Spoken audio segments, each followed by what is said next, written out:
Estamos hablando bajo la serie La verdadera fe cristiana y estamos bajo el tema participantes de la naturaleza divina. Hoy como subtema, ¿verdad? La serie es La verdadera fe cristiana, el tema participantes de la naturaleza divina. El subtema para hoy es añadiendo afecto fraternal a la piedad. ¿Cómo se llama el tema? Añadiendo afecto fraternal a la piedad. El domingo pasado hablamos de lo que es piedad, ¿verdad? Es la total devoción, la total inclinación del corazón a buscar las cosas de Dios. Es aquel que es una persona que se refleja por su amabilidad, por su afecto, por su piedad, por su justicia, santidad. Y esa piedad ahora vamos a añadir a ella afecto fraternal. Segunda de Pedro 1:3, ¿están conmigo allí? Dice, como todas las cosas que pertenecen a la vida y a la piedad nos han sido dadas por su divino poder, mediante el conocimiento de aquel que nos llamó por su gloria y excelencia, por medio de las cuales nos ha dado preciosas y grandísimas promesas, para que por ellas llegaseis a ser, ¿qué dice? Participantes de la naturaleza divina, habiendo huido de la corrupción que hay en el mundo a causa de la concupiscencia, que son los deseos carnales. El verso 5 dice, vosotros también, aquí viene nuestra responsabilidad, poniendo toda diligencia por esto mismo, añadid a vuestra fe virtud, a la virtud conocimiento, al conocimiento dominio propio, al dominio propio paciencia, a la paciencia piedad y a la piedad afecto fraternal. El domingo que viene hablaremos añadiendo al afecto fraternal amor. Hoy estamos enfocados en el afecto fraternal. Bueno, la palabra afecto fraternal, las dos palabras unidas en el griego, significa Filadelfia, ¿verdad? Esta palabra simplemente significa amor de hermano, pero fileos, ¿verdad? Que es el amor de amigo, también amor de hermanos, es el que hoy vamos a estar estudiando. Bueno, yo quiero que usted me acompañe, pueden poner una marca en segunda de Pedro, ese va a ser el texto central, pero quiero que me acompañen a Mateo 24, verso 2. Este texto lo leímos el domingo pasado y quiero repetir algunos puntos aquí que nos van a ayudar a formar la introducción. Mateo 24, verso 12.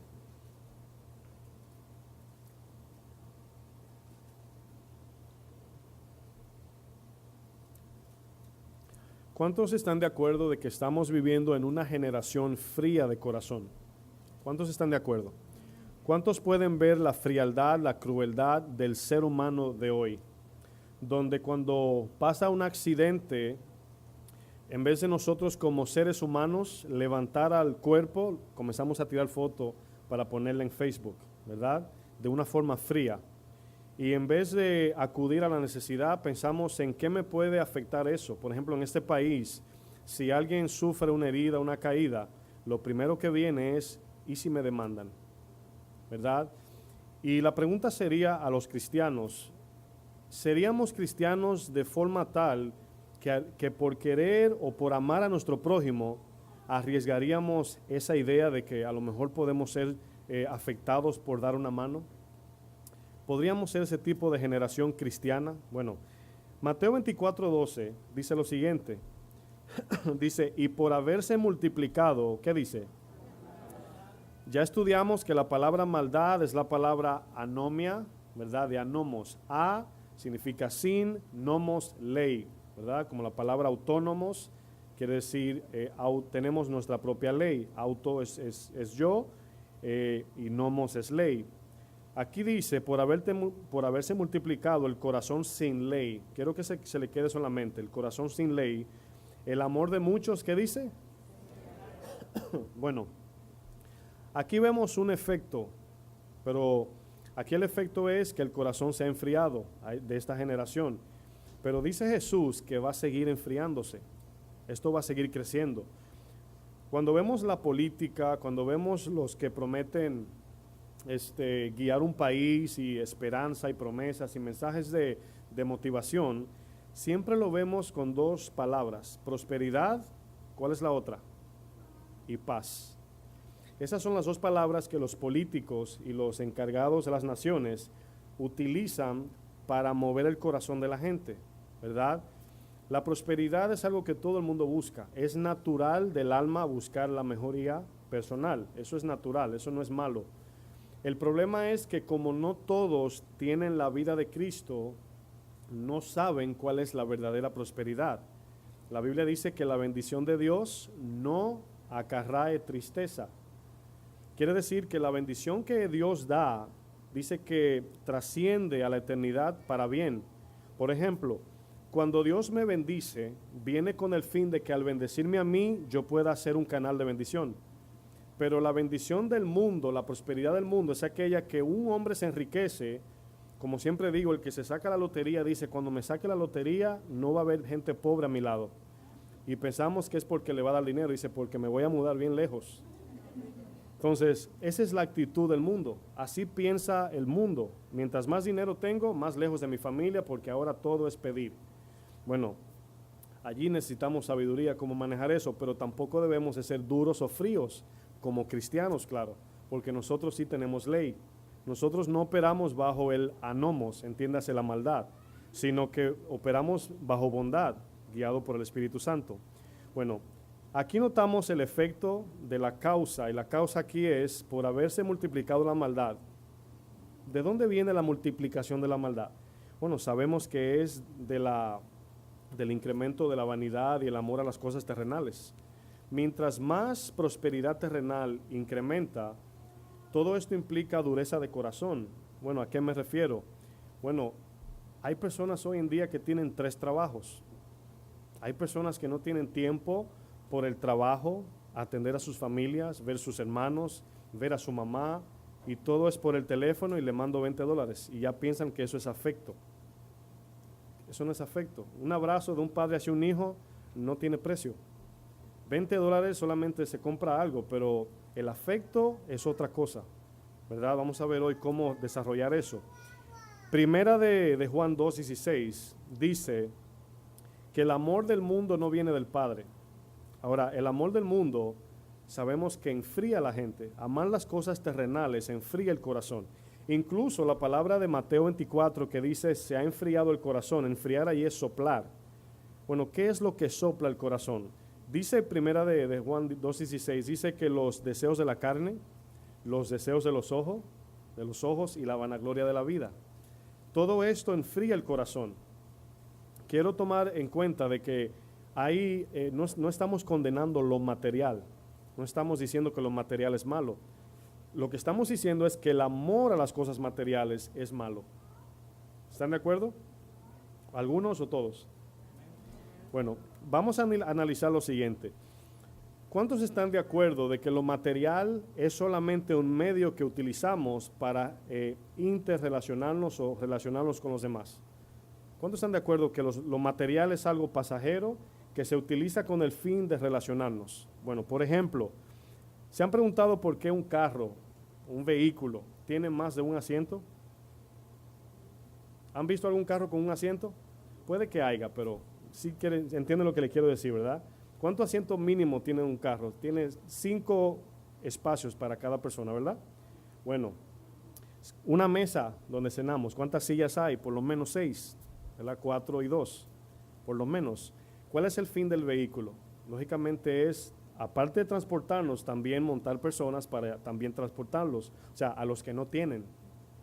Una mesa, ¿cuántos no tienen dinero y comen solo en sus mesas? ¿Verdad? Y la gente pobre se ve como que Dios bendice allí en multiplicación porque son muchos, pero en una mesita allí hasta en el piso comen, pero la familia está unida. Y muchas veces Salomón sabiamente decía esto, decía, al hombre rico Dios le quita el sueño y al pobre se lo da. Ahora, si pensamos en eso que dijo Salomón, honestamente Dios no le quitó el sueño, lo que le quita el sueño es lo material, ¿verdad? Usted, si no tiene dinero, no duerme. ¿Con qué voy a pagar lo de mañana? Y si tiene mucho, tampoco duerme. Entonces, vamos viendo cómo las cosas materiales, por el cual damos toda nuestra vida, enfría el corazón, el afecto, el amor. Bueno, ¿para qué ¿por qué se inventaron los teléfonos inicialmente? ¿Qué me dice? Los teléfonos, ¿para dar masajes? ¿Para pesarnos? ¿Para qué? Para comunicarnos, ¿verdad? Bueno, irónicamente, hoy en día los celulares han separado familias. Están en la mesa comiendo y parece que el plato está en el teléfono porque es allí todo el mundo. Quiero hablar contigo un segundito. Quiero hablar contigo, dame un minuto. Ya estoy acabando. Y el día entero en el teléfono y nos olvidamos de las cosas. Ay, por estar en el teléfono se me olvidó aquello. Miren qué ironía lo que estoy diciendo. El teléfono fue creado para llamar a nuestros seres queridos y el mismo teléfono a muchos, no a todos, le ha hecho que se separe de los seres queridos por estar ocupado en el teléfono. Bueno, el celular es un medio de comunicación para llamar a nuestros seres queridos y a veces sirve para emergencia. Pero hoy en día parece que la emergencia es siempre, porque todo el mundo está, usted va a downtown y el 85% de la gente caminando así. Solamente levantan la cabeza a cruzar la calle, a veces nunca. A veces sigue el beep y luego se devuelven. Así está el día de hoy. Suena jocoso, pero es la realidad. Miren lo que dice 1 Timoteo 6:17. Solamente voy a usar este texto como referencia para que vea que Dios no está en contra de las cosas materiales. Es el amor a eso. Bueno, 1 Timoteo 6:17. Yo le voy a dar la oportunidad que ustedes lean el verso 10. Yo no lo tengo aquí.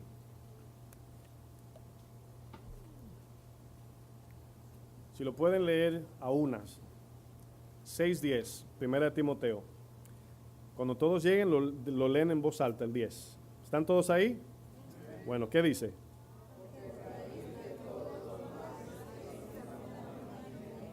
La raíz, sí.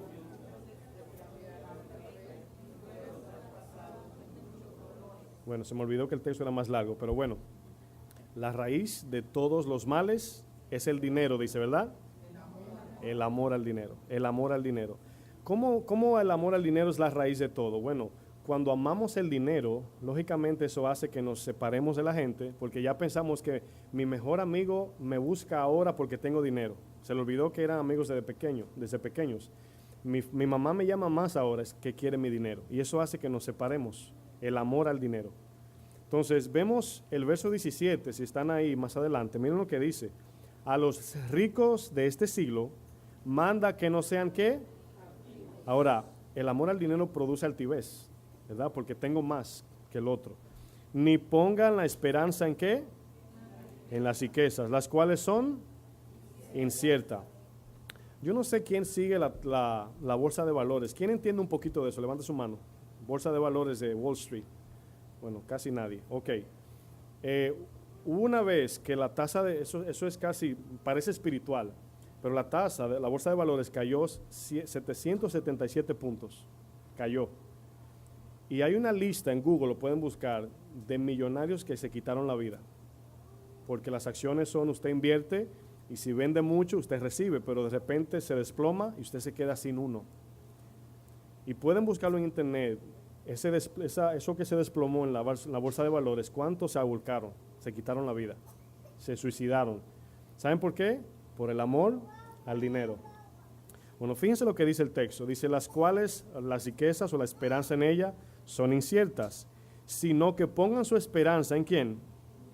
En el Dios vivo, que nos da, lean conmigo, todas las cosas en abundancia. ¿Para qué? Para que la disfrutemos. Ahora, notan que Dios no está en contra de disfrutar ni de tener cosas materiales. Él está en contra de la inclinación del corazón a eso, de que le demos el primer lugar al dinero y a las cosas materiales antes que a Él. Bueno, ¿por qué entonces la gente se refugia en lo material? Eso queremos saber, porque una cosa conlleva a la otra, una cosa precede la otra. Bueno, sabemos que hay dos grupos en la vida. Ahí están los no creyentes y los creyentes. ¿Cuántos son creyentes?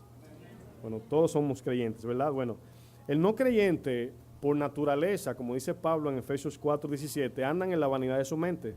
Andan pensando cómo hacer más dinero, quiero comprar esto, voy a arreglar el carro, tengo todo lo material, todo lo que perece.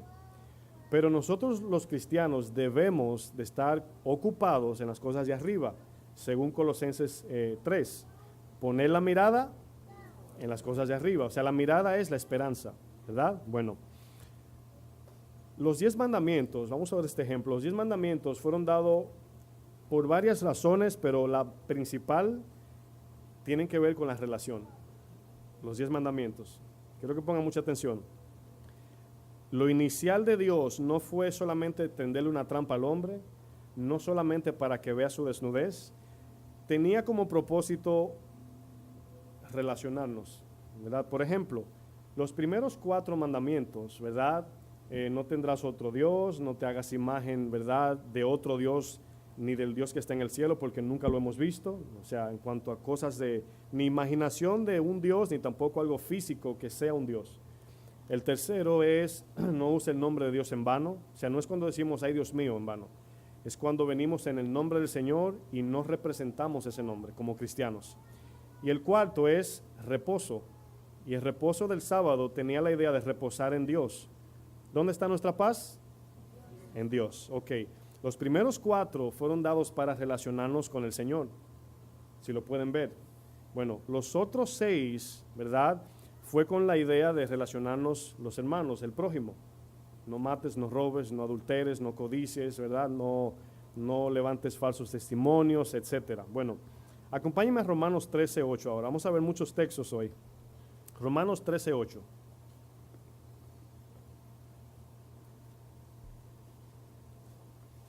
En este texto lo voy a leer porque nos ayuda a entender por qué se dieron los mandamientos, cuál fue el propósito.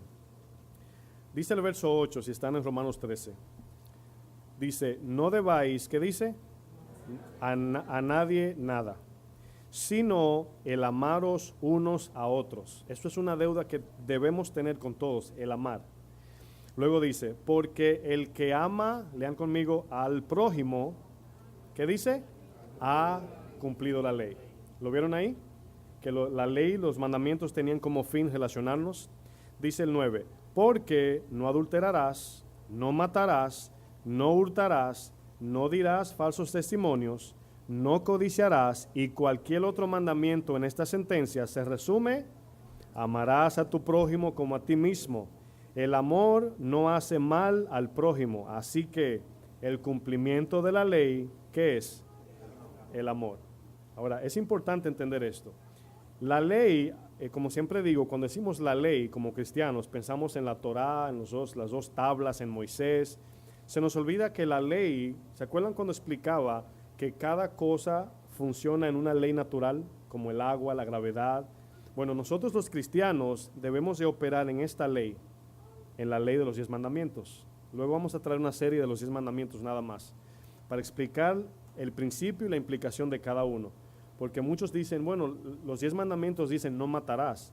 Jesús dijo, pero yo os digo que el que se enoje con su hermano ya lo mató. ¿Por qué? Porque el enojo precede a la muerte. Antes de matar a alguien hay que estar enojado. Nadie está contento y de repente saca una pistola, ¡plan! ¡Ay, qué gozo! ¿Verdad que no? Es de una ira, un ataque de ira, y lo agarra como Caín a Abel. Lo primero que el Señor le dijo, ¿por qué se ha ensañado tu rostro? ¿Por qué te has enojado? ¿Y qué hizo luego Caín?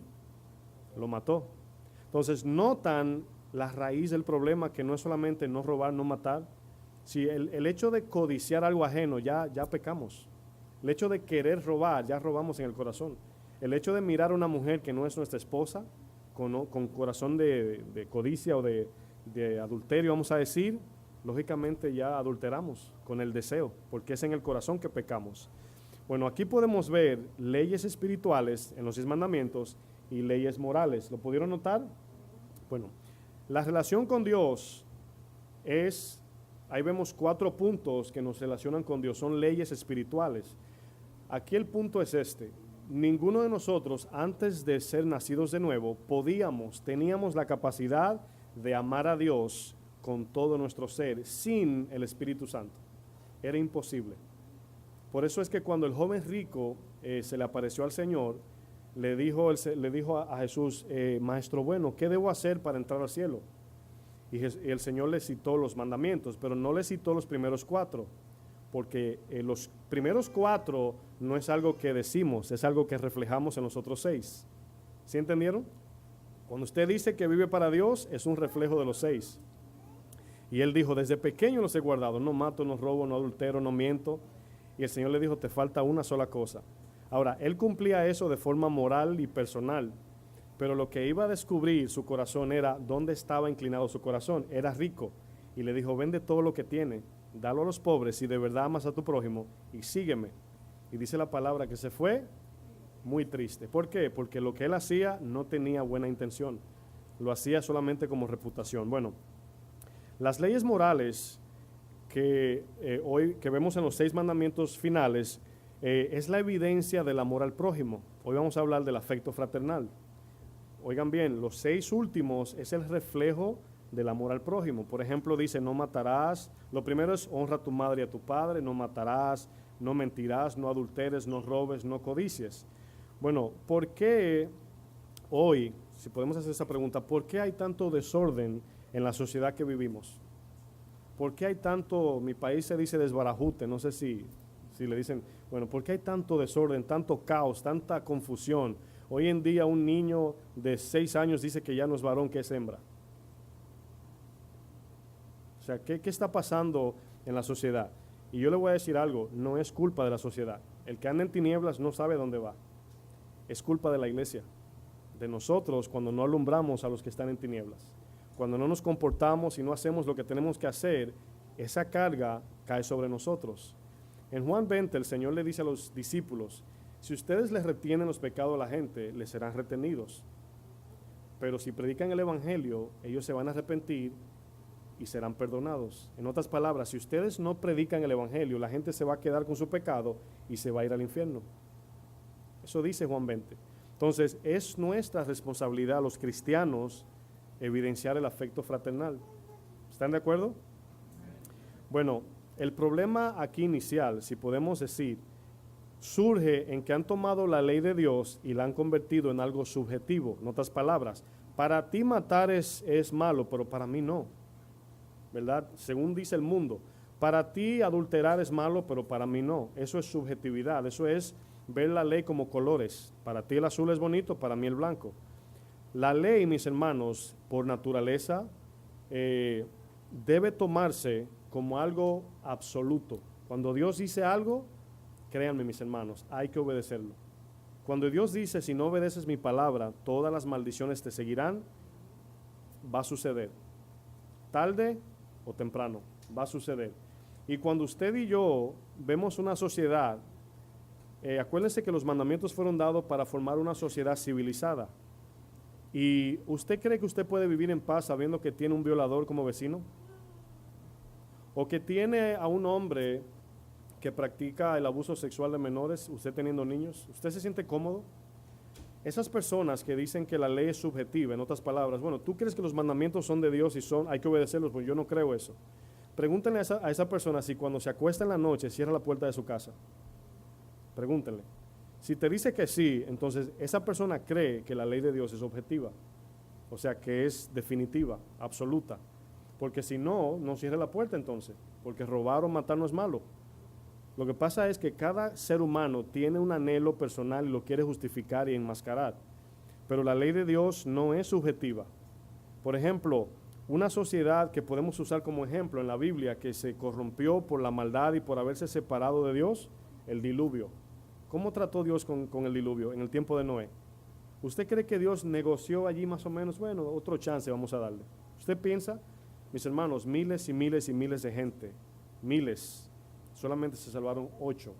¿Sabe qué nos deja decir eso? Como dice Pablo, todo esto fue escrito para nuestro ejemplo, para saber que cuando Dios dice, Dios dijo. Y aunque usted lo haga o no, es como que usted diga, bueno, esos cristianos están locos, lo que ellos digan, eso no va a detener la venida del Señor. Eso no va a detener el rapto. Eso no va a detener el juicio de Dios. El que yo no crea algo objetivo, no deja de o no lo detiene. Aunque usted salga manejando y diga, para mí la luz roja debe ser verde, la del semáforo, y usted atraviese la roja, bueno, consecuencias, puede tener un accidente o le pueden dar una multa. Y usted va donde el juez y le dice, bueno, eso es lo que ustedes piensan, pero yo pienso. Y no se trata de eso, se trata de que la ley de Dios es objetiva, es absoluta. Bueno, otro ejemplo, Sodoma y Gomorra. ¿Qué pasó allí? Se multiplicó la maldad. Fue tan fuerte que querían aún violar los ángeles. ¿Se acuerdan de la historia? Bueno, Así, a ese camino nos dirigimos nosotros, como sociedad. Jesús dijo, se va a multiplicar. Y cuando vean todo esto en incremento, nosotros debemos de ser luminares en medio de un mundo de tinieblas. Los poquitos que seamos debemos de ser fieles, tener convicción y ser luminares. Y no solamente pensar en la agenda personal que yo tengo. Es que yo quiero esto, es que yo quiero esto. Ese yo quiero es lo que seca el corazón. Y cuando lo adquirimos, decimos, yo pensé que eso me iba a llenar. Ahora voy a buscar otra cosa. Burbujas de jabón. Amén. Bueno, vamos a leer Romanos 1:28 para que vean otra consecuencia de no tomar en cuenta la ley de Dios. Mientras usted busca eso, le voy a hacer una pregunta y luego que tenga Romanos 1:28 me la contesta. ¿Ustedes han escuchado iglesias que dicen que ya no estamos bajo la ley, sino bajo la gracia y por lo tanto ya los 10 mandamientos no existen? ¿Han escuchado, verdad? Bueno, cuando dice la palabra no estáis bajo la ley, sino bajo la gracia, lo que quiere decir es que ahora nosotros en Cristo, poniendo por obra la ley, cuando la rompemos y nos arrepentimos o nuestra debilidad, Cristo la completó. No he venido a abrogar la ley, he venido a cumplirla. La palabra cumplir, hay veces que por el español no la entendemos. Por ejemplo, hay una palabra en inglés, la Biblia se tradujo en inglés, luego en español. O sea, ese fue el orden. La palabra allí es, yo no he venido a romper la ley, y él dijo en inglés, o sea, la traducción en inglés, I came to fulfill. Full, ustedes saben lo que es full, lo que echan gasolina en la gasolinería, ¿verdad? O lo que tiene la barriga llena. ¿Saben todo el mundo lo que es full? Bueno, lleno, ¿verdad? Pero fill quiere decir llenar. Si ustedes unen las dos palabras, he venido para rellenar la ley. ¿Rellenar qué? La parte que el hombre no pudo cumplir. ¿Sí se entiende? Entonces, ahora nosotros por el Espíritu vivimos sobre la ley, perdón. Los que están en el Espíritu viven sobre la ley. Gálatas dice, los que están en el Espíritu no están bajo la ley, sino por encima de la ley. Viven la ley. Ahora, no veamos la ley como algo a cumplir, sino como nuestro estilo de vida. ¿Lo pueden entender mejor? Los 10 mandamientos es un estilo de vida, es como viviremos en el cielo. No robando, no matando, adorando a Dios, no teniendo otro Dios. Esa es la práctica terrenal para lo que vamos a practicar, a vivir en el cielo, perdón. ¿Lo pueden entender todos? Los 10 mandamientos es algo práctico y natural que debemos vivir. Bueno, fíjense lo que dice Romanos 1:28. Y como ellos, ¿qué dice? No aprobaron. ¿A quién no aprobaron? Tener en cuenta a Dios. En otras palabras, no le interesó la ley de Dios. Dice, Dios los entregó a una ¿qué? ¿Se han encontrado con personas que no entienden cuando usted le predica o le quiere compartir? No entienden, o sea, están cerrados. Bueno, muchas veces son mentes reprobadas. En otras palabras, están endurecidos en el entendimiento. Y aquí vemos un progreso donde Dios lo entregó a un corazón reprobado, a una mente y a sus cuerpos. Ese es el peor juicio que podemos recibir, el juicio del abandono. Cuando Dios abandona, no hay forma. ¿Se acuerdan de cuando Jacob soñó la escalera? ¿Verdad? Dice que la escalera tenía, el extremo de la escalera era donde estaba el Señor. Eso representa a Cristo, el camino que nos lleva al Señor. ¿Sí se puede entender? Bueno, cuando el Señor entrega a una mente reprobada y abandona a una nación, la escalera se recoge. Y no hay forma de volver a buscar a Dios, no hay forma de encontrarlo.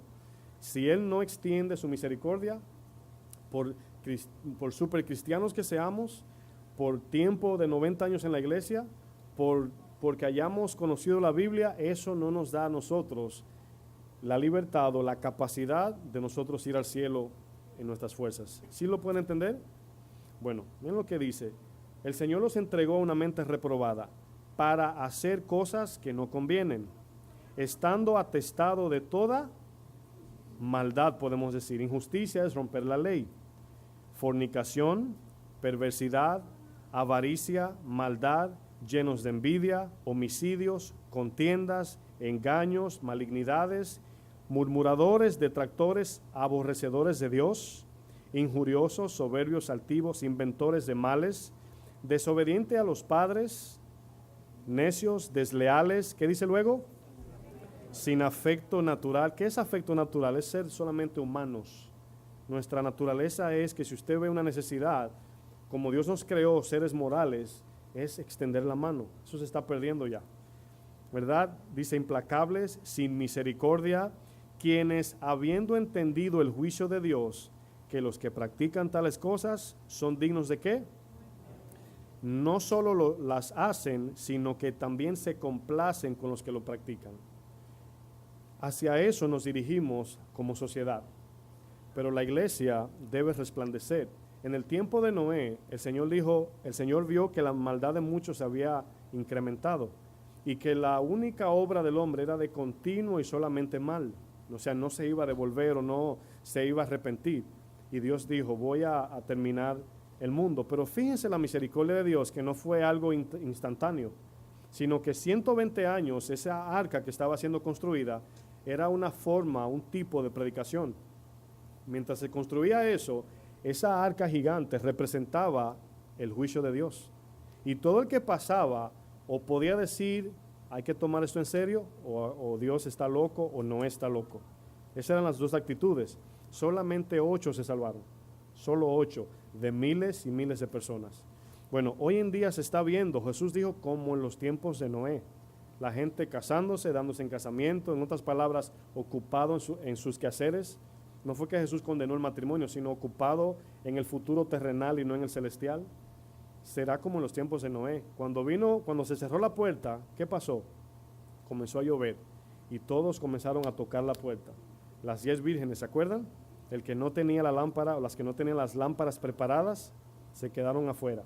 Eso es un mensaje que nosotros debemos tomar muy en serio, porque nadie sabe cuándo Cristo viene, ¿verdad que no? Nadie sabe. Bueno, la evidencia de nuestra vida cristiana se manifiesta a través de nuestro amor hacia el prójimo, oigan bien, producido por el amor de Dios en nosotros. Acompáñenme a Primera de Juan para que veamos una evidencia de amor.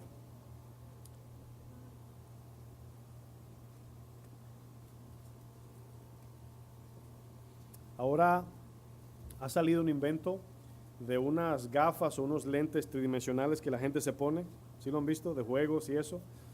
Y yo digo, ay hermanos, la iglesia está metida en eso. Imagínense mis hermanos, o sea, es como agarrar todo el mundo, o sea, el mundo en el sentido del globo, y ponerlo en un juego y encerrarte solamente en tu mundo allí, y encerrarte allí. No ves a nadie, solamente eso. Eso no solamente te separa como familia, amigo, sino que también te adoctrina, o sea, te cambia tu forma de pensar, te hace tan dependiente de eso y seca el corazón, enfría el corazón. Bueno, Primera de Juan es el mejor libro para examinarnos como hijos de Dios, es el mejor libro, porque él repite la palabra, en esto sabemos, ¿verdad? Muchos dicen, ¿cómo yo sé, pastor, que soy salvo? Bueno, Juan dice, en esto sabemos.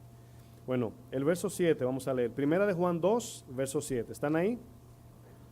Dice, hermanos, no os escribo mandamiento nuevo, sino el mandamiento que dice antiguo.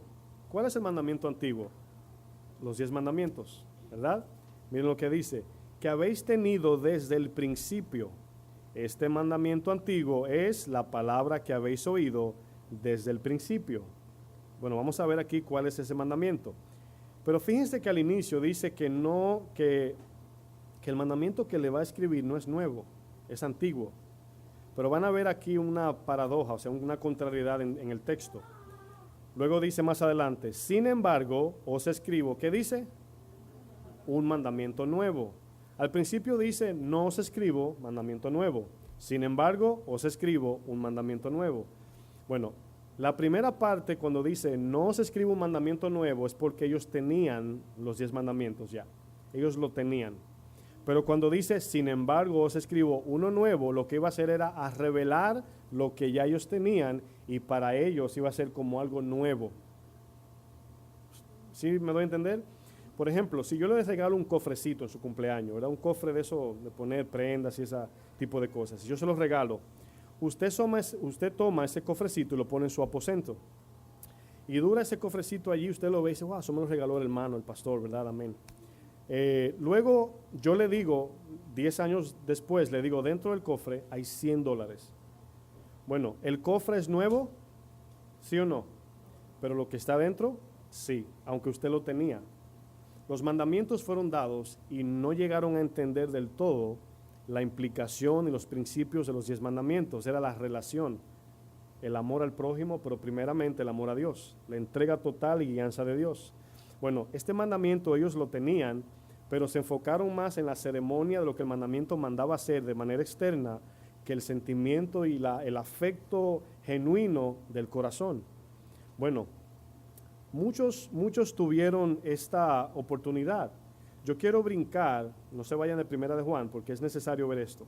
Primera de Samuel 18:1. Miren este texto.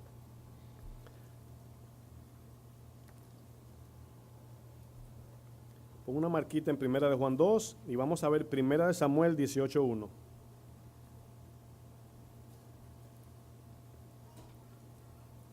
Está bueno esto, miren. Aquí habla de un hombre que a mí me llama mucho la atención en la Biblia, mucho. Primera de Samuel 18:1. Se llama Jonatán. ¿Quién conoce a Jonatán? La actitud de Jonatán es un buen ejemplo de amor fraternal. Es el mejor en la Biblia, aparte de Jesús, vamos a decir. ¿Por qué digo que es el mejor? A lo mejor haya más, pero para mí me impacta. Porque primeramente debemos entender que Jonatán era un príncipe. Príncipe. Quiero que tengan ese contexto, ¿verdad? Miren lo que dice el verso 1. Primera Samuel 18:1. Aconteció que cuando él hubo acabado de hablar con Saúl, el alma de Jonatán quedó ligada. Miren, esto que sucedió aquí es lo que debe suceder en el matrimonio. El alma es donde están los pensamientos y sentimientos. Lo que a mi esposo le duele, me debe doler. Lo que a mi esposa le gusta, me debe gustar. Eso se llama aquí ligar el alma. Es una palabra figurativa para decir que lo que a mi amigo le gusta, a mí también. Lo que yo anhelo para mí como bien, también lo anhelo para mi amigo. ¿Lo pueden entender? Entonces dice que se ligó el alma a David. Pero David estaba prometido que él iba a ser rey. Esto implicaba que Jonatán perdiera su principado, o sea, su posición de príncipe. ¿Pueden ver el amor? ¿Lo pueden notar el amor fraternal aquí? Que David iba a ser el sucesor de la posición de Jonatán. Jonatán lo sabía, pero tenía un corazón de Dios. Dice que el corazón de Jonatán, el alma, quedó ligada con la de David. Y lo amó Jonatán como a sí mismo. ¿No es eso lo que dice el segundo mandamiento? Amarás a tu prójimo como a ti mismo. Verso 2 dice, y Saúl le tomó aquel día y no le dejó volver a casa de su padre, o sea, David. El 3 dice, e hicieron pacto, ¿quién? Jonatán y David. Luego dice, porque él le amaba como a sí mismo. Y Jonatán se quitó, ¿qué se quitó? ¿Qué representa el manto? Su posición en el reino, en el palacio. Se quitó el manto que llevaba y se lo dio a David. Y otras ropas suyas, hasta su espada, tiene mucho sentido esto, su arco y su talabarte. ¿Cuántos de nosotros vemos a un amigo, oigan bien, o a un hermano en el ministerio que Dios lo está usando o Dios lo quiere usar y puede ser una posible amenaza de posición, ¿sí me entiende, verdad? De que Dios lo use más que a mí, y nosotros nos sometemos en el servicio a empujarlo a que Dios lo bendiga? ¿Cuánto hacemos eso? ¿Cuántos tenemos este corazón de que vemos Dios va a usar a ese hombre, Dios va a usar a esa hermana?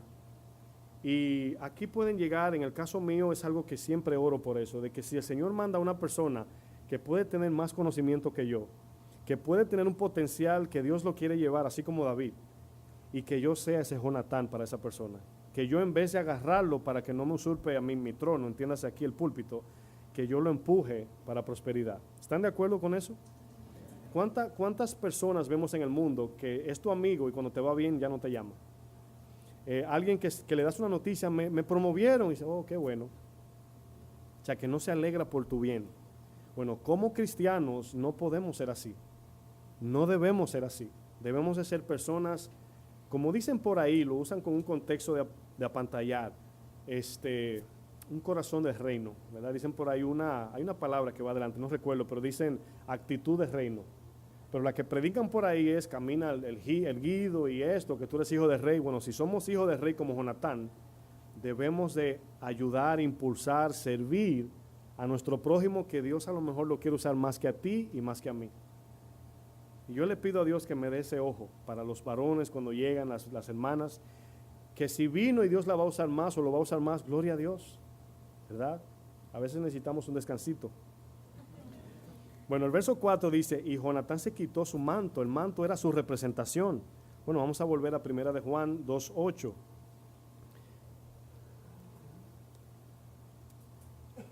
De verdad que a mí me impacta el corazón ver la actitud de Jonatán. De verdad se lo digo, o sea, es admirable. Tu posición de príncipe, tú por amor a un, vamos a decir, a un pequeño pastorcito, David, entregarle tu manto de príncipe y que tu alma quede ligada a este varón. ¿Saben por qué le amaba? Porque el amor de Jonatán era espiritual. Y el amor de Jonatán, al ser un amor de Dios, iba de acuerdo a la voluntad de Dios, que ya David iba a ser rey.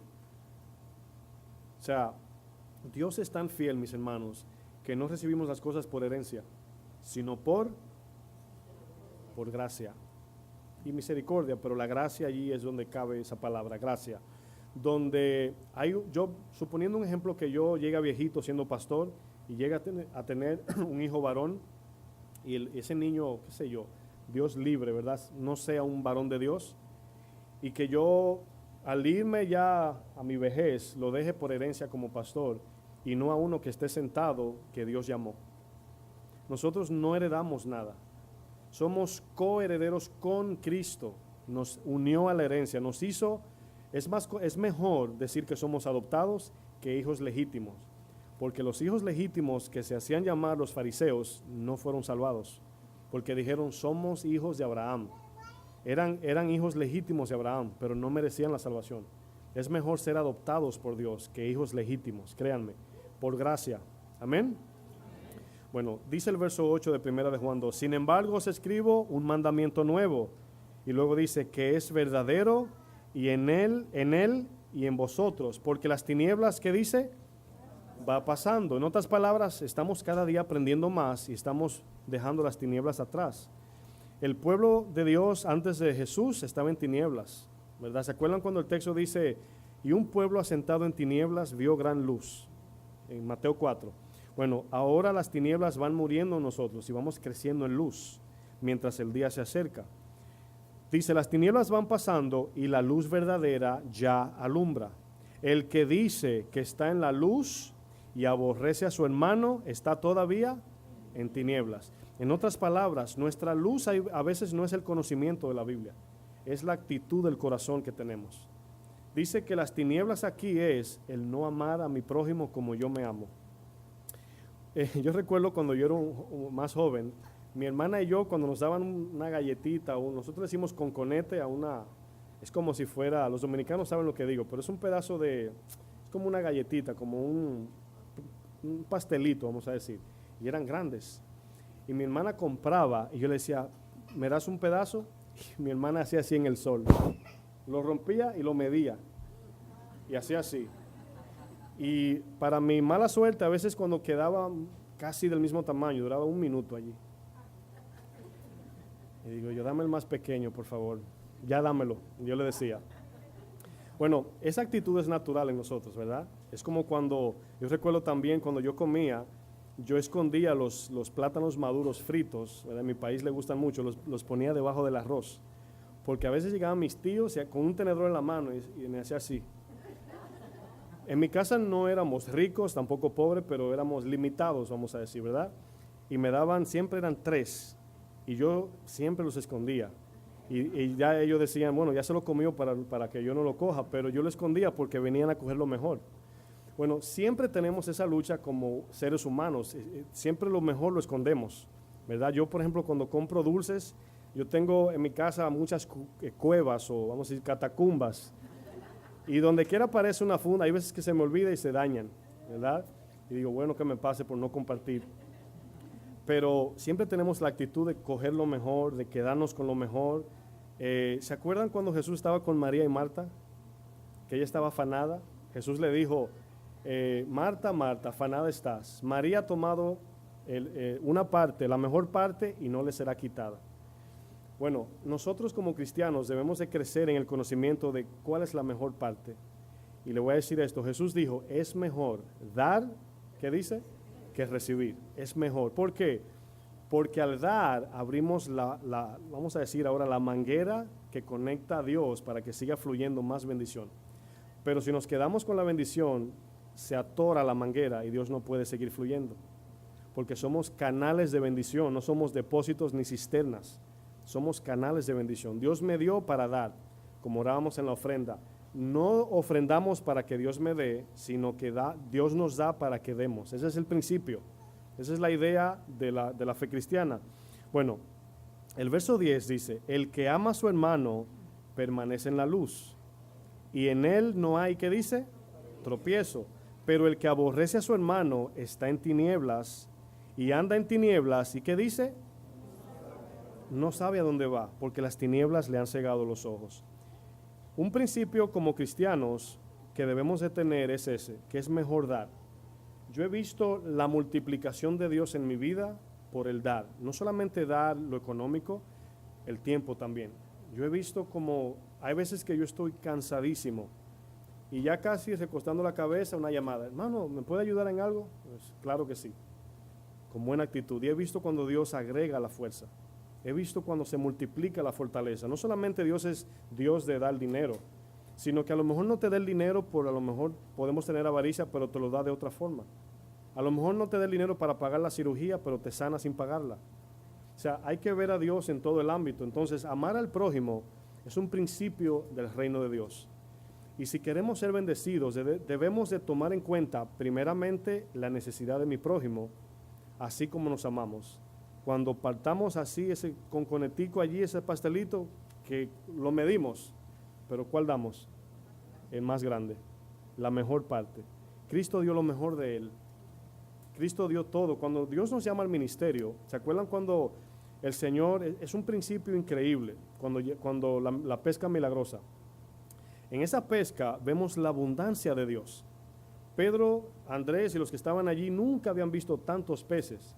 Y yo me imagino al Señor en ese milagro diciendo, peces vengan, y subieron todito. O sea, yo imaginándome así, como cuando le dijo a Abraham, sal fuera y mira las estrellas, y dijo, estrellas salgan.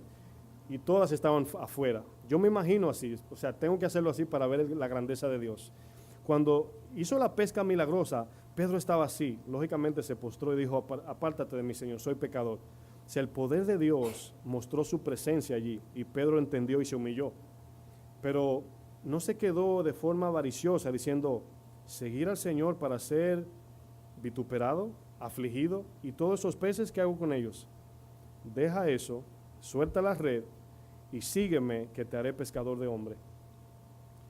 Y allí estos hombres de campo, quizás con un olor a pescado muerto, que no me imagino, sin conocimiento, humildes, a veces irracionales en su manera de conducirse, hoy aparecen en los evangelios que hoy nos trae la salvación a nosotros, la palabra de Dios. ¿Qué no puede hacer Dios con nosotros si añadimos el afecto fraternal? Bueno, como familia queremos predicarle a nuestros familiares, queremos compartir la palabra. No, ya yo le dije que se arrepiente y si no se va al infierno. O sea, no es así.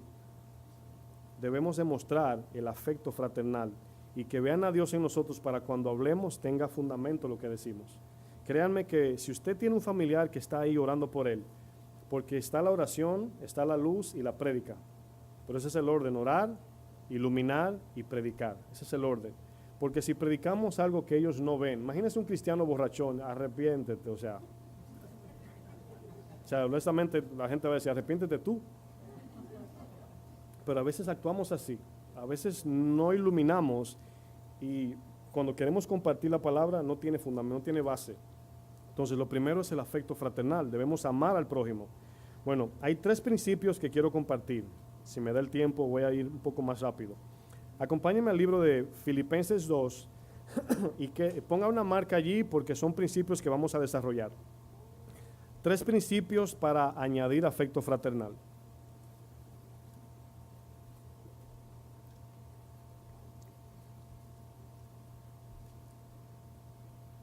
Dios siempre nos va a pedir lo mejor de nosotros, siempre lo va a hacer, no con el fin de quitarlo, sino con el fin de limpiar para dar algo mejor. Lo voy a repetir, Dios nos pide lo mejor de nosotros con el fin de limpiar el corazón para darnos algo mayor. Por ejemplo, cuando nos dice, le dijo al joven rico, él le dijo, vende todo lo que tiene, dalo a los pobres y sígueme. Pero no se quedó allí, le dijo, y tendrás riquezas en el cielo. Algún día las riquezas de él o se iban a acabar o él se iba a morir. Esas son riquezas inciertas que acabamos de leer en 1 Timoteo. Dios le dijo, vende eso y sígueme. Pero él estaba hablando al corazón, no era en sí el dinero. Dios no necesita. Incluso me imagino que quien le suplió eso, ¿quién fue? Dios. El mismo que se lo dio, se lo pidió para bendecirlo aún más. Es lo que muchas veces no queremos dar. Por eso Abraham fue llamado padre de fe. Porque Dios se lo dio y se lo pidió. Y Abraham dijo, Señor, es tuyo. Aunque lo amo con todo mi ser, es tuyo. Y Abraham fue llamado amigo de Dios. Amigo de Dios. Bueno, en Filipenses 2, versos 5 al 7, vamos a ver el primer principio para añadir afecto fraternal. Están bien comprometedores los principios. Número 1, negarnos a nosotros mismos. Principio número 1, negarnos a nosotros mismos. Verso 5 de Filipenses 2 dice, haya pues en vosotros este sentir que hubo también en Cristo Jesús, el cual siendo en forma, o lo voy a mejorar en paráfrasis, el cual siendo Dios mismo, dice ahí, no estimó, y quiero que me miren por un momento, Dios, siendo inocente de pecado, limpio, puro, perfecto y eterno, decidió venir a morir por nosotros, y dice el texto que no estimó su gloria. O sea, él no dijo, estimar es considerar, decir, voy o no voy. Voy a morir por ladrones, violadores, mentirosos, adúlteros, engañadores, todo lo que el hombre manifiesta en su ser, naturalmente como pecador. Dice la palabra, no lo estimó. O sea, no se detuvo a decir voy o no voy, sino que se despojó, dice el texto. Ahora, acuérdense de qué se despojó, de ser de la gloria de su magnificencia en cuanto a lo que él es como rey.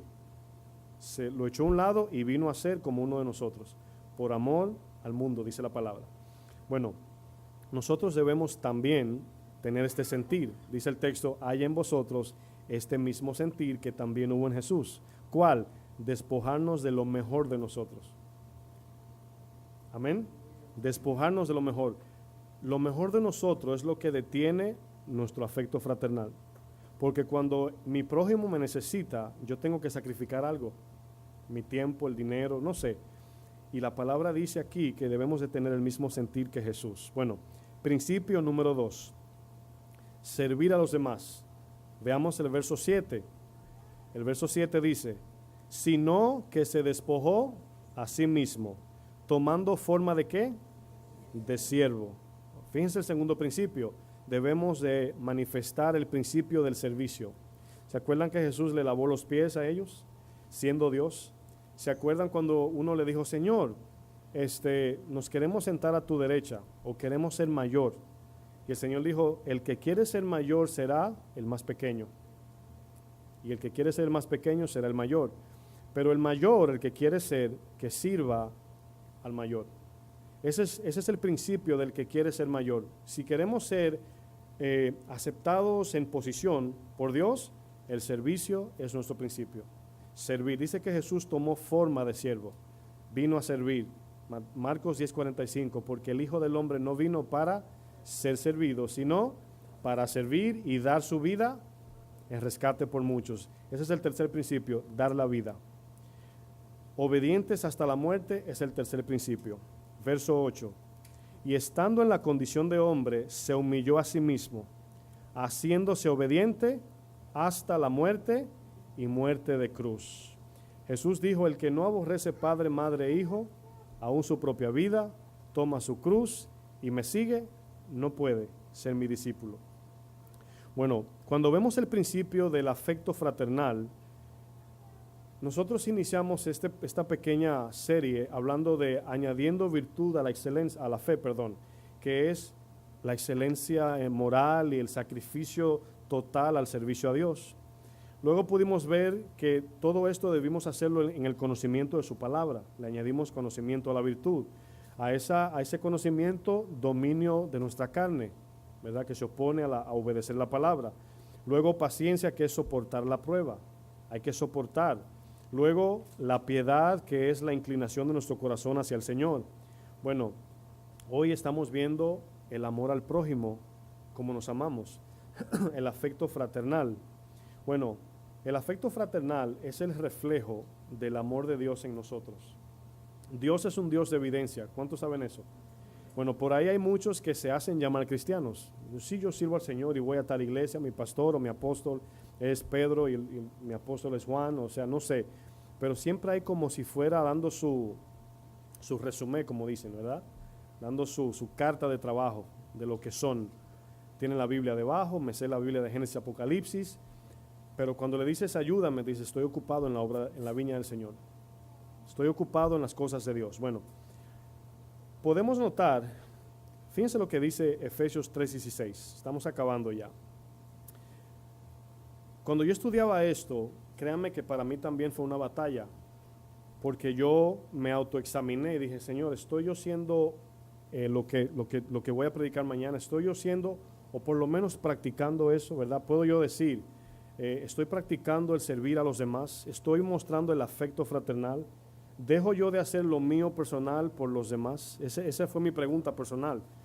Y no, ¿verdad? Ni me respondí, ni tampoco recibí respuestas, sino que es algo para examinarnos individualmente. Bueno, Efesios 3:16 dice, para que, lo que voy a ejemplificar aquí es que para poder amar se necesita la fuerza y el poder de Dios.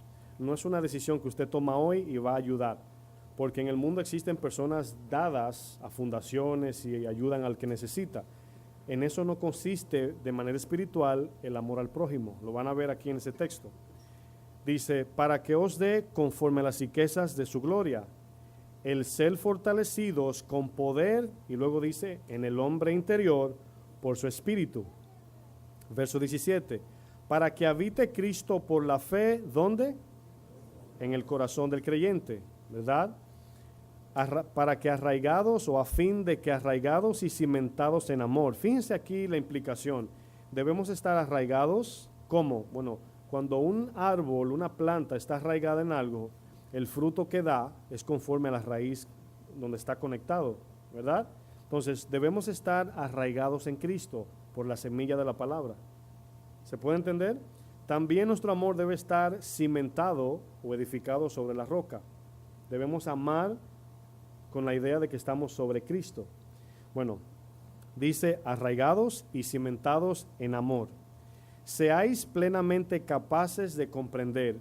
El entendimiento de conocer a Dios viene por la práctica del conocimiento, no solamente por el estudio de la Biblia. Como siempre digo, si usted lee un libro de manejar aviones, no es lo mismo que volarlo. ¿Verdad que no? Si usted estudia, vamos a suponer, el estudio de los animales, no es lo mismo que vivir con ellos o convivir con ellos. Entonces, aquí vemos que el 18 dice, para que seáis plenamente capaces de comprender con todos los santos cuál es la anchura, y aquí va a definir la grandeza de Dios.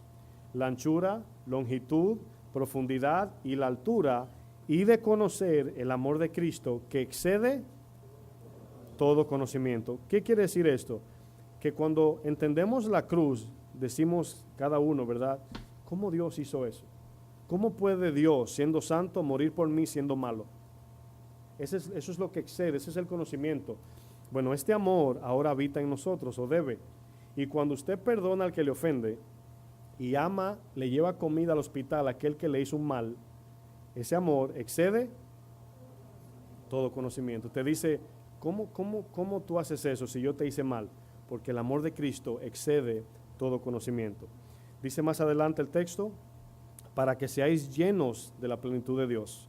Ahora, el texto parece decir como que al nosotros amar nos llenamos de Dios. No, primero es llenarnos de Dios para poder amar. Hay veces que el texto hay que verlo de manera invertida. 20 dice, y aquel que es poderoso, quiero que lean esto con cuidado, aquel que es poderoso para hacer todas las cosas mucho más abundante de lo que pedimos y entendemos. ¿Qué quiere decir esto? Señor, no tengo la capacidad de amar al que me hizo eso. Él nos va a fortalecer con lo que dice siguiente. Dice, le pedimos, o sea, Él nos va a dar abundantemente conforme a lo que pedimos o entendemos, según el poder que dice, que actúa en nosotros. Ahora, notan que el amor de Dios es un poder del Espíritu Santo reflejado en el prójimo. ¿Están de acuerdo o entendieron hasta ahí? Entonces, el amor al prójimo no es, bueno, te presté un dinero, no me lo pagues. Te llamo todos los días, te saludo, un plato de comida. Eso se llama humanidad.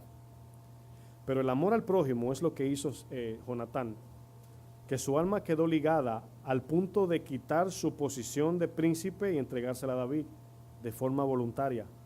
El amor de Dios también nos posiciona en su voluntad perfecta, porque Satanás es lo contrario, es frialdad. El amor es más fuego. Amén. Los abrazos calientan. Dice el 21, a Él sea la gloria en la iglesia, en Cristo, por Jesús, por todas las edades, por los siglos de los siglos. Amén. Bueno, voy a concluir con esta historia que puede reflejar la posición de muchos de nosotros. Y es la historia del buen samaritano. Y la vamos a leer en Lucas 10, 25. Ahí concluimos la enseñanza. Lucas 10, 25.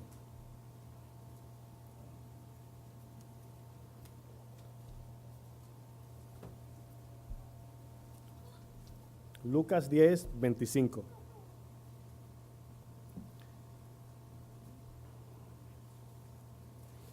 Esta historia tiene mucha ironía y tiene mucha verdad y mucha luz a nuestro corazón. Ahora, siempre que leamos la Biblia, no miremos a los fariseos lejos, sino que cada uno busquemos ese fariseo que está escondido en nosotros. Amén. Porque es fácil decir, qué mala esa gente, ¿verdad? Y honestamente la palabra es para mí. Bueno, verso 25 dice, he aquí un intérprete de la ley. ¿Quién es un intérprete de la ley? Es una persona que de manera diligente y devota está estudiando la palabra día y noche de manera meticulosa, buscando todos los detalles para entender la palabra y predicarla. Eso es un intérprete. Dice, un intérprete de la ley, acuérdense que la ley son los mandamientos, ¿verdad? Se levantó y dijo, ¿para qué? Para probarle. En otras palabras, para hacerlo tropezar. Una excusa para matarlo. No dice la ley, no matarás, ¿verdad? Bueno, dice el intérprete de la ley, Maestro, ¿haciendo qué cosa heredaré la vida eterna? Casi la misma pregunta del joven rico. Él le dijo, aquí Jesús, ¿qué está escrito en la ley? Y fíjense la pregunta, ¿cómo lees? Es importante esto. ¿Qué está escrito? Bueno, está escrito que no mates, pero después le dice, ¿cómo lo interpretas? ¿Verdad? Esa es la idea. Luego le dice, aquel respondiendo, dijo, aquí el intérprete, amarás al Señor, tu Dios con todo tu corazón, con toda tu alma, con todas tus fuerzas y con toda tu mente. Y luego dice, y a tu prójimo como a ti mismo. Y le dijo, bien, ¿qué dice? Has respondido. El joven rico respondió bien también. Pero Jesús le dice, haz esto y vivirás. Tenía este intérprete de la ley era la palabra de vida eterna. ¿Tenía la vida? O sea, la que Jesús daba. No, le dijo, haz esto y vivirás. Bueno, era un intérprete, mis hermanos, era un traductor de la Biblia, un intérprete de las Escrituras, y esas personas, lo único que hacían era eso. Ustedes saben que los rabinos no trabajan, ¿verdad? Solamente lo único que hacen es estudiar la palabra. Bueno, hay un nivel de los maestros judíos que lo único que hacen es día y noche, con un palito, sus lentes ahí, letra por letra. Imagínense. Bueno, Jesús le dice, haz esto y vivirás, si lo haces. Está bien contestada la pregunta, para que vean que la vida cristiana no consiste en tener todas las respuestas, sino tener la actitud de Cristo. ¿Están de acuerdo ahí? Verso 29 dice, pero él queriéndose justificar, él se quería justificar a sí mismo. En otras palabras, o sea, yo no estoy haciendo nada malo, ¿verdad? Eso quiere decir aquí, queriendo justificarse a sí mismo. Dijo a Jesús, ¿quién es mi prójimo? Ahora, ¿saben lo que él pensaba? Que su prójimo era otro fariseo. Esa es la mentalidad judía ortodoxa. Mi prójimo está aquí conmigo, pregúntale si no nos llevamos bien. Claro, ¿verdad? Culebra con culebra, ¿se entienden? Pero aquí, ¿verdad? Dice, ¿quién es mi prójimo? Respondiendo Jesús dijo, fíjense que no le dijo, Bueno, el que vive al lado de tu casa, ¿verdad? O el que te llamó los otros días. O sea, Jesús se va con una explicación que él no tiene forma de salirse de ella. Fíjense la sabiduría de Dios. A veces tenemos excusa para Dios. Bueno, no hago esto, Señor, porque tú sabes. No, el Señor sabe, pero eso no quita el juicio. El que Él sepa no nos salva. Eso es un dicho en la iglesia. No, el Señor sabe. Bueno, yo sé que sabe. El problema no es ese, que Él sepa. El problema es que estemos bien delante de Él. Entonces, aquí Jesús le dice, usa un ejemplo para explicar lo que Él pensaba que sabía, que no sabía. Un hombre descendía de Jerusalén a Jericó y cayó en manos de ladrones, los cuales le despojaron e hiriéndole se fueron dejándolo herido, medio muerto, ¿verdad? Aconteció que descendió el pastor por aquel camino. Lo voy a poner así para que se entienda más. El pastor de la iglesia, de la mega iglesia, ¿verdad? ¿Dónde ando? Sí, pasó por el camino y viéndole, ¿qué hizo el pastor? Pasó de largo. El sacerdote en ese tiempo era como un pastor. Asimismo, un levita, los servidores, ¿dónde están? Están por ahí atrás. Un levita, un servidor de la iglesia, dice, llegando cerca de aquel lugar, viéndole, ¿qué hizo? La gente de la iglesia, mis hermanos, siguió de largo. El cristiano que anda con la Biblia en la mano, proclamando el evangelio al mundo, siguió de largo. Bueno, el 33 dice, pero, aquí Jesús pone un pero, un samaritano eran enemigos de los judíos, o los judíos de los samaritanos, ¿verdad? Corrijo. Un samaritano que iba de camino vino cerca de él y viéndole, los tres lo vieron, ¿verdad? Dice los tres, el sacerdote lo vio, el levita lo vio y el samaritano lo vio. Dice, pasó de largo. ¿Dice eso? No, ¿verdad? Bueno, viéndole fue movido a misericordia. Ahora, fíjense dónde está la aplicación de la palabra. ¿Dónde está? En el corazón. Fue movido aquí. O sea, estaba sensible a lo que vio. Miró a alguien en necesidad y fue movido porque tenía un corazón suave, sensible. Aquellos dijeron, no, yo estoy ocupado, tengo una reunión de pastores hoy. Bueno, eso que lo atienda otro porque tengo que hacer la obra de Dios. Bueno, a este que lo atienda otro, tengo que predicar en 6 iglesias hoy. Y el pobre hombre tirado allí. Fíjense que podemos hacer cosas que, por ejemplo, yo siempre uso este ejemplo porque me da risa. A veces se planea en la familia un viaje a pasear y todo el mundo peleando en la mañana. Levántate, báñate, pelea. La pregunta es, ¿a qué vamos al viaje? A pasarla bien. ¿Y cómo se levanta uno? Peleando. Eso es irónico. O sea, el propósito del viaje era pasarla bien, no pelear. Bueno, si van, van, si no van, van, ¿verdad? De los picapiedras. Bueno, dice el verso 34, acercándose vendó sus heridas. Fíjense la obra, ¿verdad? Ahora, ¿era un intérprete sí o no? No. Echándoles aceite y vino y poniéndolo en su cabalgadura, lo llevó al mesón y cuidó de él. Esto tiene una implicación espiritual hablando de nuestra condición que Jesús hizo con nosotros también. Si lo pueden notar. Dice que, lo voy a retomar. Dice, el samaritano viéndole fue movido a misericordia. Dios fue movido a misericordia cuando nos vio, ¿verdad? Se acercó. ¿Se acuerdan que Dios le amamos? Porque Él nos amó primero. Vendó nuestras heridas. Por sus llagas fuimos sanados. Nos echó aceite. El aceite simboliza el Espíritu Santo. El aceite sanaba y el Espíritu nos sana. El vino habla de la gracia, ¿verdad? Y la sangre de Cristo también. Dice, y poniéndole en su cabalgadura, o sea, nos salvó, nos cargó, nos dio la capacidad de llegar al punto de que lo llevó al mesón. Era como un pequeño hotel. El mesón significa como si fuera un hotel. Bueno, el mesón, fíjense lo que es el mesón. El mesón es el lugar donde se va a recuperar la persona. Vamos a decir que el mesón es la iglesia. Vamos a dejarlo ahí, aunque tenga otra interpretación, ¿verdad? Dice luego, y cuidó de él. Bueno, ¿cuántos saben que Dios cuida de nosotros? Bueno, el 35 dice, otro día al partir sacó 2 denarios, aquí está el sustento. ¿Y a quién se lo dio? Al pastor, al mesero, ¿verdad? Y aquí representa la palabra que nos va a suplir todas las necesidades. Y le dijo, cuídamele.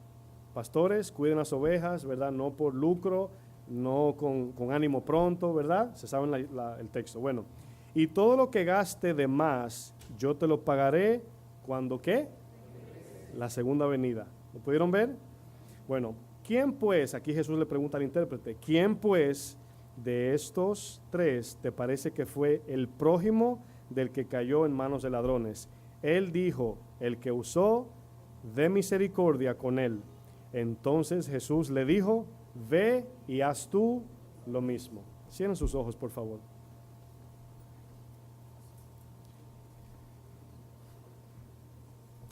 Yo quiero darle unos segundos para que el Espíritu Santo, con los ojos cerrados, si usted permite, nos lleve a esa corrección del corazón, pero también a pensar en nuestro sistema de día a día, ¿verdad? ¿Qué es lo que nos detiene de añadir este afecto fraternal y mostrar a mi hermano, a mi prójimo, aquel que también es mi enemigo? Como el Señor dijo, ¿verdad? Ustedes escucharon que fue dicho, amen a sus hermanos y odien a sus enemigos. Pero yo os digo que amen a sus enemigos, oren por ellos. A los que calumnian, bendíganlos. Cuando alguien se levante contra ti, lo primero que debemos hacer es orar. Lo primero, tener misericordia, no criticar, no mirar la falta, sino presentarlo al Señor. Y si podemos exhortarle, mucho mejor, de manera privada y personal. Le voy a dar un tiempo para que piensen en esa parte que debemos de corregir en este día.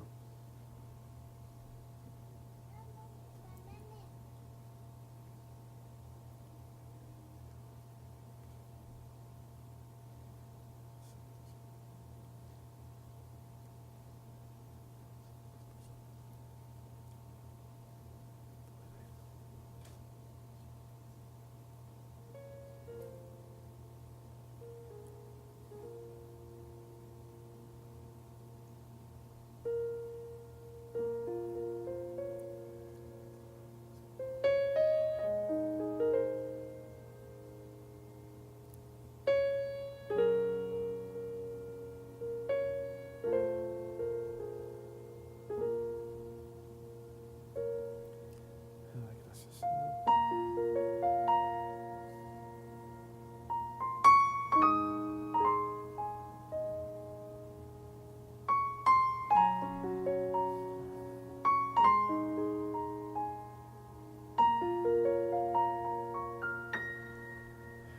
Gracias, Señor, gracias te damos. Gracias, Señor, por tu palabra. Gracias por hablar a nuestras vidas en áreas que a lo mejor no miramos, Señor, o no vemos o no podemos discernir de que somos así, Señor. Pero en este día venimos humillados, Señor, para agregar afecto fraternal, Señor.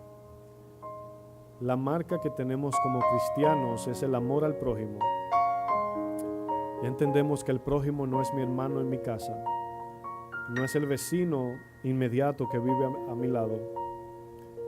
Es todo aquel que tenga una necesidad, todo aquel que tú permites que venga en nuestro camino, así como el que hirieron, y veamos que nadie responde a esa necesidad. Por lógica, sabemos que eres tú probando nuestro corazón. En este día te pedimos perdón si por alguna razón no hemos usado de este amor, Señor, en los demás. Si por alguna forma o razón hemos menospreciado, Señor, la necesidad de los demás. Sabemos que hay múltiples formas de bendecir al prójimo. Puede ser de forma en oración, dándole una mano, visitándolo en el hospital, en la cárcel. A veces con lo material. Y queremos tener un corazón sensible a tu guianza, para que apliquemos sabiduría a este afecto fraternal y no demos más de lo que tú ordenas, pero tampoco nos quedemos con lo que tú nos dices que compartamos. Yo te presento tu iglesia en este día, Señor. Que tú sane las heridas al perdonar, que nos fortalezcas con el poder de tu Espíritu para amar, y que nuestro amor refleje tu persona, que podamos amar de forma espiritual. Te pido, Señor, que tu semilla caiga en tierra fértil, Señor. Y en esta hora de forma unánime, te vamos a pedir perdón, pero vamos a iniciar una nueva jornada en nuestra vida cristiana. Y es añadir el afecto fraternal a la piedad. Es inconcebible que nos llamemos cristianos y el mundo tenga faltas contra nosotros al no servirles, al no ser prudentes, amables, al no ser diligentes cuando escuchamos una necesidad. Le voy a pedir por favor que se ponga de pie.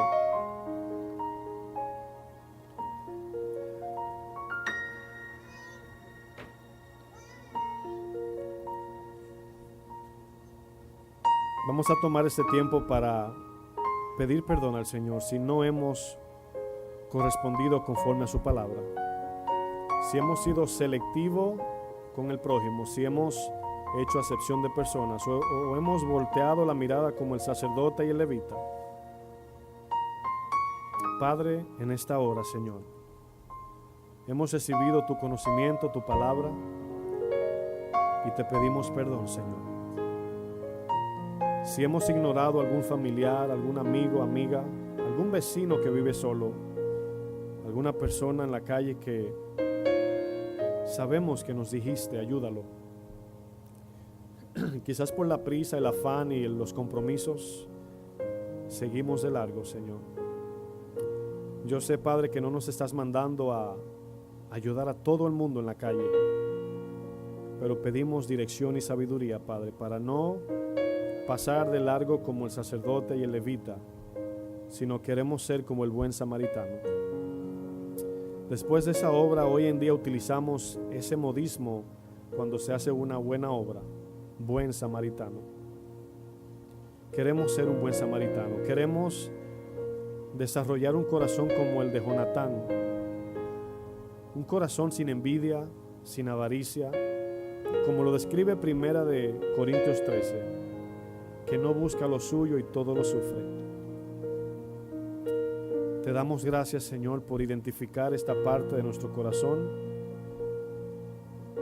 Y hoy queremos, bajo el poder de tu palabra y tu espíritu, queremos corregir, Señor. Queremos corregir, Padre. Bendícenos, Señor, con tu espíritu, Señor. Fortalécenos, Señor, al decidir que tu paz gobierne nuestros corazones y no las cosas materiales, y que podamos ser un faro en medio de una sociedad y una generación llena de tinieblas, para que ilumine a todos los que están en casa, porque las tinieblas no prevalecen contra la luz. Derrama, Padre, tu bendición sobre nosotros. Límpianos, purifícanos, crea en nosotros un corazón puro para amar sin malicia, sin beneficio y sin buscar lo nuestro primeramente.